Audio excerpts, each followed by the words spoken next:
right, welcome back to this week's walk and talk then. We've got a beautiful walk for you today, just stunning.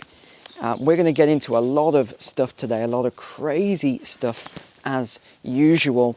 We're going to start with Zelensky's latest comments. Wow, just wow. You've probably seen this in the media this week about the USA needs to send their sons and daughters and all this. I'm going to put that into context for you, talk about that. We're going to talk about everything from the economy to finance to Boris Johnson and Matt Hancock's text messages have been released. Oh man, that is an interesting one. We've had another train crash. Well, in fact, we've had 4 train crashes. We've had a train crash in Greece now. It's killed, I think, 57 people.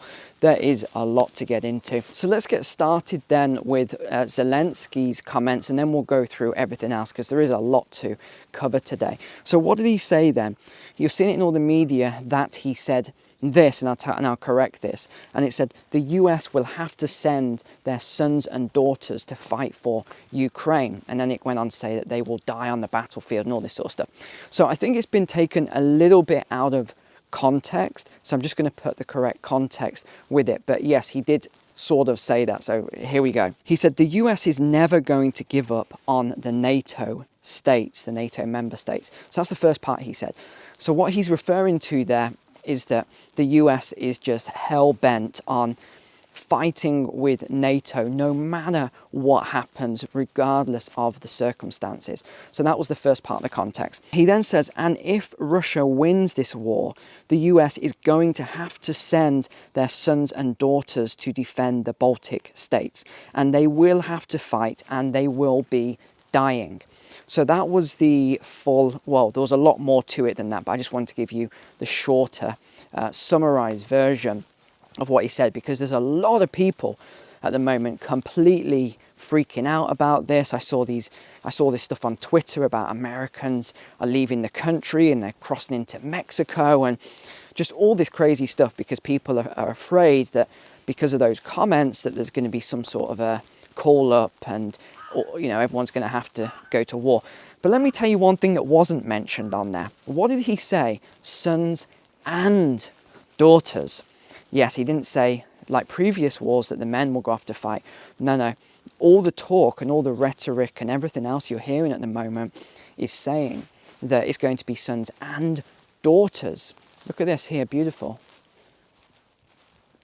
Beautiful here. So I wonder now how people feel about this. I wonder how a lot of the women feel about this, especially if you're a younger woman watching this show, which is probably not many, but there we go. I'd love to know your thoughts on if you are really happy to get on the front line and go to war and fight just like a man. That would be interesting to see those comments. The other thing that is not getting a lot of media attention, but another statement that Zelensky made I think it was this week, it might have been last week, but he said, now is not the time for cowardice and that fighter jets are needed.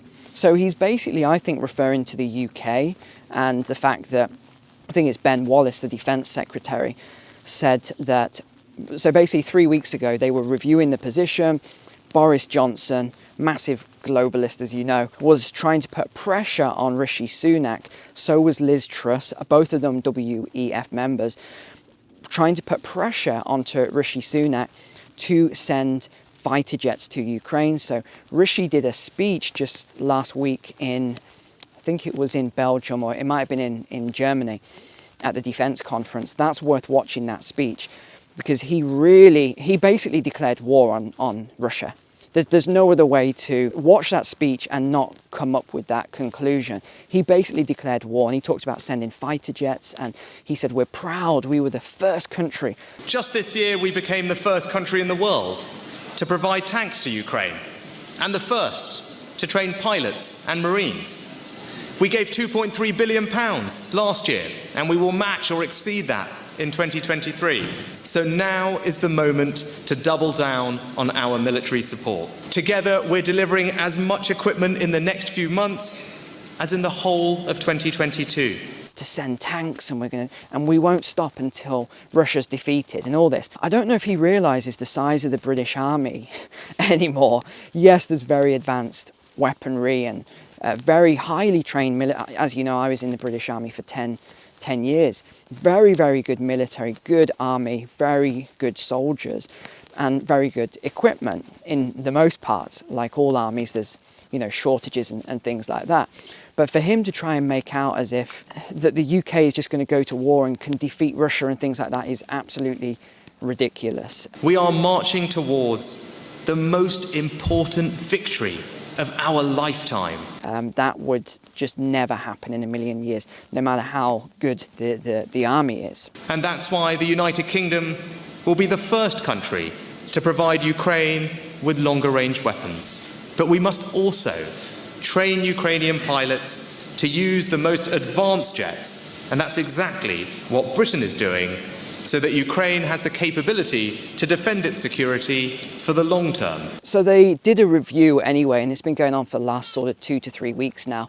And I am pleased to say that Ben Wallace, the Secretary of Defense, has reviewed it and said that then we're not going to be sending fighter jets to Ukraine. But then it says at the moment, and then if you start reading lower down, this is where it's not good. So he basically says that the Ukrainian fighter pilots are not ready yet to receive UK fighter jets, but once they are, then it's likely that we'll be sending squadrons of fighter jets to Ukraine for them to use.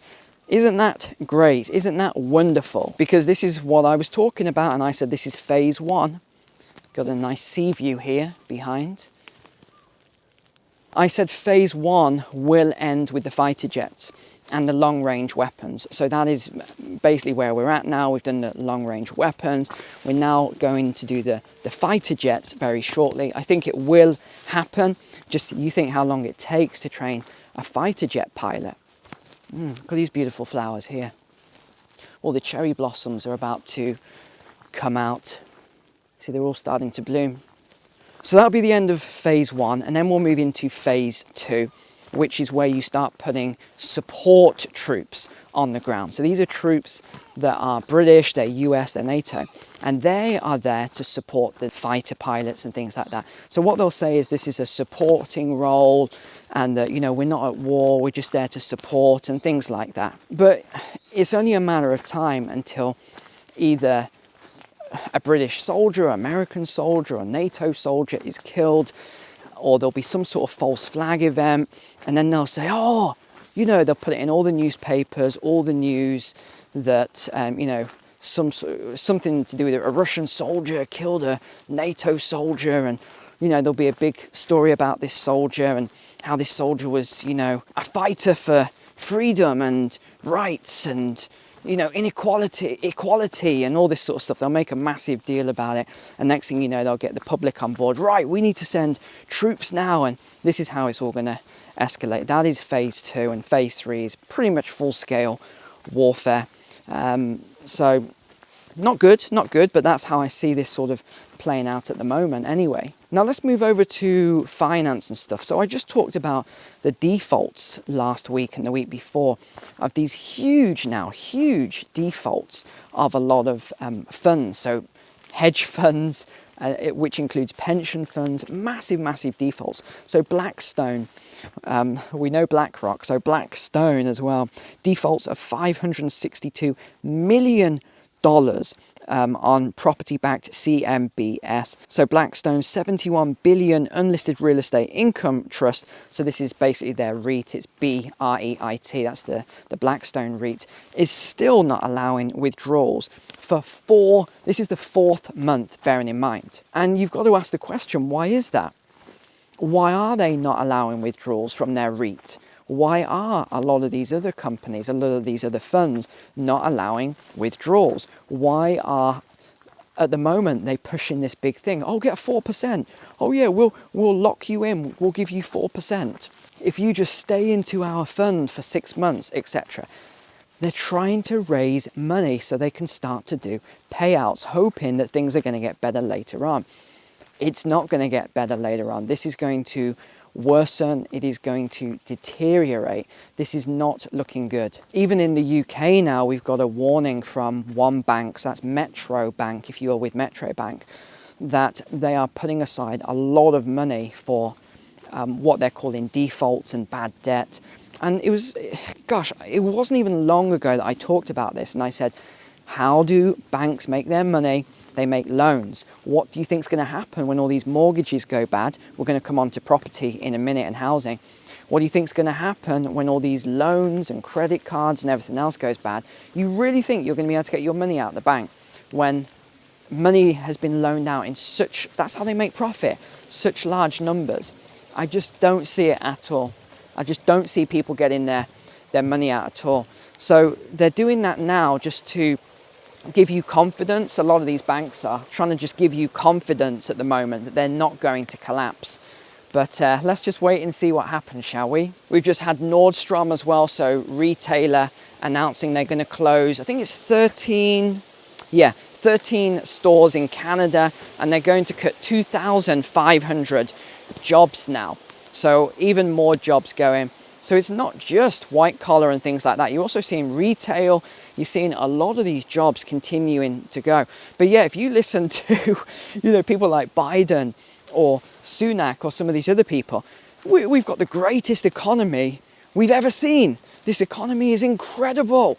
Oh, jobs are amazing.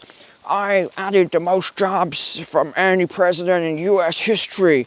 The economy is the strongest ever. Yeah, okay, Biden, of course it is. What, you mean those jobs that people went on furlough and things like that, and then they just came back to work? Oh yeah, you can take credit for that. Now I'm seeing everyone seems to be an expert at the moment on the stock market. It's unbelievable. Even these people that have got it wrong for 3 years straight are still being asked. But I saw the most unbelievable one today. There was this analysis done between Facebook and Google, and then they did one between Microsoft and Apple and all this. And I was like, what are these people talking about? They're just looking at the numbers. And usually I'd say that's right, but you can't just look at the numbers when it comes to stock picks. There's a lot more you have to actually look at and review. And at the bottom, I saw, so this was, a proper finance company. It said intern, 20 years old. The other one was from a 22-year-old. And seriously, they got it completely wrong on this analysis.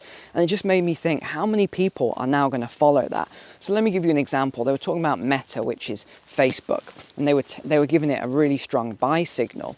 And the reason they were giving it a really strong buy signal, and by the way, I'm not saying there isn't a strong buy. I think it's a really, really strong long-term company, but I don't like the company, let me just say that. But the reason they gave it a strong buy made absolutely no sense at all. So it's weird seeing all this stuff. And by the way, especially it's the start of the month, if you have been waiting for payday or whatever to take my finance and stock market course, the link is below in the description. You will see the discount code there as well, so you can get it for a very low, affordable price. There's even a payment plan. So if you invest in the stock market, or you've got pensions or anything like that, it's a no-brainer. It doesn't make sense not to take that course, especially if you know me quite well and you know my analysis and you've seen my forecasts, then it makes perfect sense. Wow, look at this view here behind me. Here we go, we've just walked down to the ocean here. And then the other thing is the interview with Dr. Chris Martin and the Patreon. In that Patreon, you can actually see all of my investments. You can see everything I've invested in. You can see the correct ones, and you can see the mistakes that I've made over the last, going back a few years now. And as I always say, I will make the odd mistake. I give myself about a 5 to 10% error ratio, and I have been about, 4 or 5% off this year and last year. So that's all you need to do. Don't always focus on being 100% right, because if you focus on that, you're going to make a lot of mistakes. Just aim to get 9 out of 10 right. Invest for the long term, hold these things for the long term, protect your money, buy what you need to protect your money. You know what I'm talking about here, things like gold and silver, physical, preferably if you can. On to housing now then. So let's talk about US housing and let's talk about UK housing. And let's see if we can go for a walk. It's just started raining, so let's see how the camera gets on with this rain. Because sometimes people say, oh, why did you not do your video when it was raining? I thought you were tough. Yeah, Well, cameras aren't tough. Cameras are not tough at all. A little bit of rain and they get ruined, absolutely destroyed. So actually, let's go this way. So let's start with the homes then, US and UK homes. And if you haven't watched my video from 3 years ago where, you know, it's the #1 video on the channel, definitely check that out because it will explain a lot of the things that are going on right now. And the really important one actually is inventory. And this is absolutely crucial, absolute key is inventory. And guess what's just flipped in the UK? Inventory started to flip. And this is the perfect storm. I said, you know, even with these rates going up, yeah, you're going to see house prices coming down, but it's not going to be anything, you know, crazy, the house prices coming down. But once inventory starts to go up, that's when there's going to be a problem. Well, guess what's just happened? Guess what's just been announced? Inventory went up by 2% last month. And agents are saying that or brokers, if you're in the US, are saying that there's a lot of interest in people putting their houses on the market because the sentiment is there's a big crash coming. Now, if you remember, I said somewhere between 8 to 10% for this year, I see for the USA, somewhere around that. I mean, that would be a conservative forecast, 8 to 10%, or even 5 to 10%. But worst case, you could see 20%. Same with the UK. 5 to 8 to 10%, but you could see 20% there. You could even see if there was a massive collapse in jobs, you could see a 25% drop this year. So let me read out the headlines anyway. So US home prices fall at the worst rate since 2012. US mortgage demand at a 28-year low. 6.65% is your 30-year rate. And over in the UK then, I just want to show you this chart on screen. Now, as you're looking at this chart, just notice 2008 there. Can you see any sort of pattern emerging? I think it's still a little bit too early to say at this stage, but I think we may just be seeing a pattern emerging there. Now, the other thing that I was watching this week made me laugh. You know, it's one of those moments where I said, seriously, is this a joke? They had these economists on, housing market experts, and they were saying that this is very different to the last recession, where before it was a lot of the smaller houses that were listed straight away and landlords were listing and things like that. But this time around, they're saying that a lot of the houses that are coming to market are big houses, like really, really large houses. And they said, why do you think that is? And, you know, these guys, well, there was 2 men and a woman, and they just didn't really know. They had all these theories. Well, it could be this, it could be that. Oh, some of the higher paying jobs, you know, people have lost their jobs and things like that. And I was thinking, surely this is an obvious answer. I mean, they must be about to say this. No, they didn't say it. The most obvious answer they could have said was energy prices. How much does it cost to heat a big house versus a small house? A lot of people were probably thinking of downsizing. Kids have flown the nest and things like that. But did they say that? No, they came out with all these really weird, complicated reasons, when a lot of the time, all of this is very, very simple. All of this, stock market. Okay, I'm not going to say I can forecast it because almost no one can forecast the stock market. It's very volatile, it's very complicated, but you can get a good idea of what's going to move. Like when I said the NASDAQ will come down hard, tech stocks will come down hard, biotech and all this other will come down hard. That was pretty easy to get that forecast right. Then when I said people will jump over to growth stocks, again, that was pretty easy to get that right. And I think in a few years, people will jump back to biotech and tech stocks and anything around innovation. Again, I don't think that's too hard because what happens, the money moves from place to place, wherever you can get the most investment back. Now let's change tracks a little bit here because I just want to mention one thing that was interesting. Talking about food and growing food, and well, we've been talking about it for a long time, but I just saw an article that said that seeds are just exploding in terms of price and demand. So in the UK, every man and his dog, as they say, is out buying seeds right now. And all the garden centres and the seed shops and online shops and all that, and the supermarkets, they're all sold out and no one can get seeds and all this sort of stuff. And I thought that was pretty funny because It's just typical. No one ever prepares, and then at the last second, everyone rushes out and buys what they need. Like the toilet paper and, you know, meat and eggs and everything else. It's just so typical to see it. So let me give you a little tip. Don't buy those seeds from the supermarket and these other places. You need to buy heirloom seeds. And then what you want to do then is, once you've had your crop, you want to save those seeds from your crop, and you've got to store them properly as well. I was speaking to this guy, oh yeah, I've got all these seeds, Neil, got all these seeds. And he's just got them in a random little pot, not even labeled properly or anything. And it's been in the heat of the summer, and then it was in the freezing cold of the winter. And I thought, okay, he just doesn't seem to know about storing seeds properly here. But anyway, another story then from Argentina. There was power cuts on Wednesday. So half the population, I think it was 20 million people, had no power on Wednesday. What did the authorities say it was caused by? And here's where I raised my eyebrow to this one. They said it was sabotage and that someone burned down a power line. And I was thinking, hold on, someone burned down a power line and that caused half the country, 20 million people, to lose power. If you work in that industry, please drop a comment below and let me know if that is possible. Because I don't know anything about power lines and stuff like that. But that sounds to me absolutely ridiculous. As if I could just go down and, let's just say I just cut through a power line in the street, and all of a sudden, all the power to half the country would just stop. I don't know, I'm not buying this story. It smells like a BS to me. But drop a comment below. And the UK is bracing for another massive storm next week, apparently. I find that unusual, since we're just getting into the nice weather here and all the trees are blooming.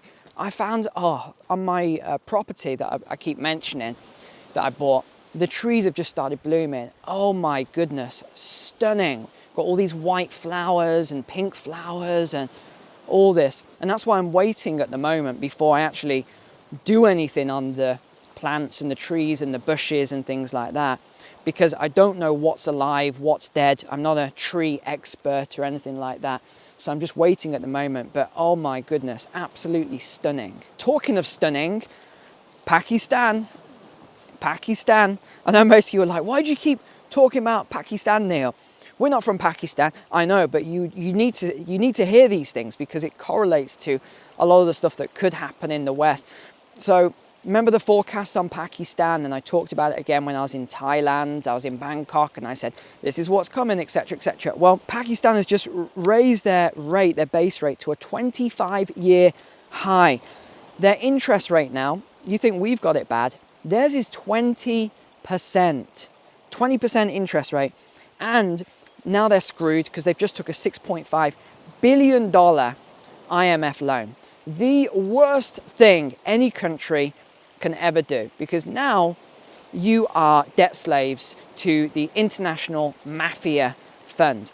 So they're pretty much screwed. Same with some of these other countries that took these massive IMF loans.